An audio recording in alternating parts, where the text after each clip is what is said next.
Hi everyone, welcome back to Journey to Signed.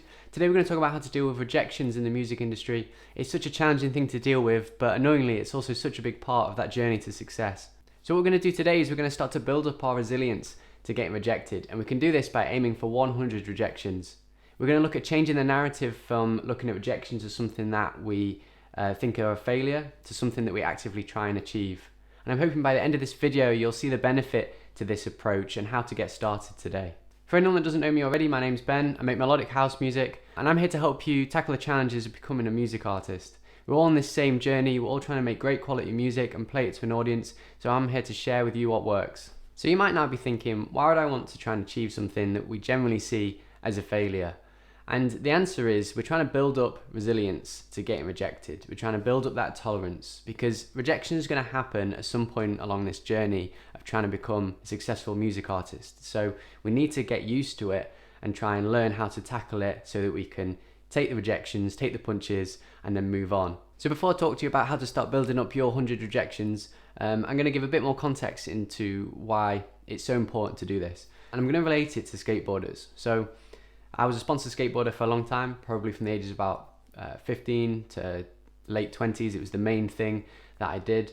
And something that always strikes me when I look back at that period of time is the ratio that skateboarders have between success and failure on a daily basis. The longest it ever took me to land a trick was 3 days, 3 sessions, 3 times going to a different city in the UK. It's the video that you can see playing now. We had to build the run up to this spot because it was all cracked and stuff. And I met a filmer, photographer, and we were there for a few hours each time.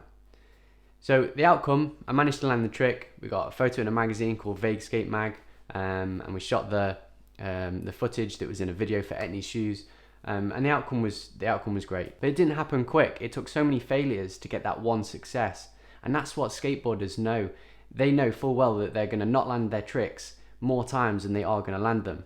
But they keep trying anyway, and they keep doing it because eventually they will get that success, they will land that trick. So we can look at skateboarders as a great example and use their approach within the music industry. We can go forward making songs and keep producing, knowing full well that we're probably going to get rejected and fail more times than we're going to gain success. But just like skateboarders, we're going to do it anyway. And coming back to the title of this video, 100 rejections, the way we can try and build up that tolerance so that we actually just get used to rejection and used to failure is by making it more of a priority and making it something that we're actively trying to achieve rather than seeing it as a pure failure every single time. And that doesn't mean it takes away from the feeling that you get when you get rejected. It still sucks. It still feels rubbish. Just like with a skateboarder, if you do fall over it, it's not nice. It doesn't feel good. But they just know it's part of the process and it's a necessity. So it doesn't take away that getting rejected sucks, but we need to learn to build up that resilience to it anyway. So we can aim for those 100 rejections. By the time someone gets to 100, I guarantee they'll feel so much better about the process and they'll feel more resilient and more able to just keep making music, keep putting out there, take the punches and keep carrying on. And that's the only way we're going to be successful in that industry is if we tackle all these challenges, take all these punches, and if we're still standing, at the end of the day, they're the people that are going to be successful. But for anyone that hasn't grown up, experienced this kind of daily, relentless failure over and over again, like skateboarders do, then it can be really demoralizing. Say in music, if you've put your heart, soul, and everything into making a song, just for a record label not to listen to it, or you self-release it and then you don't get any streams. The more we note down these rejections and get used to them, the more they become normal. It feels like another day in the studio, another day in the office. It's just part of the process. And it means you might be the person that keeps going where other people quit or fall down. And if you can be that person keeping going, then you're much more likely to be successful in what you're trying to achieve. Okay, so how do we gain these 100 rejections? Because that could feel like quite a daunting task. You don't need to go out and make 100 songs, send them off to loads of record labels and wait for them all to get rejected. We can make this much easier on ourselves by simplifying how we define rejection. And how I define rejection is by looking at anything that I do or create and that I put out into the world and it doesn't quite get the response that I anticipated. When we simplify what a rejection is, we'll start to see it crop up more and more in the day-to-day and it starts to become more normal. I've started a list of different things that I would class as a rejection, and you can make your own because everyone's going to be unique on this journey. Let's start with the main one that we touched upon before, is when you make a song and you send it off to a record label and they either don't want to sign it or they don't even get back to you. So that's probably the main one we all think of when we're talking about rejection.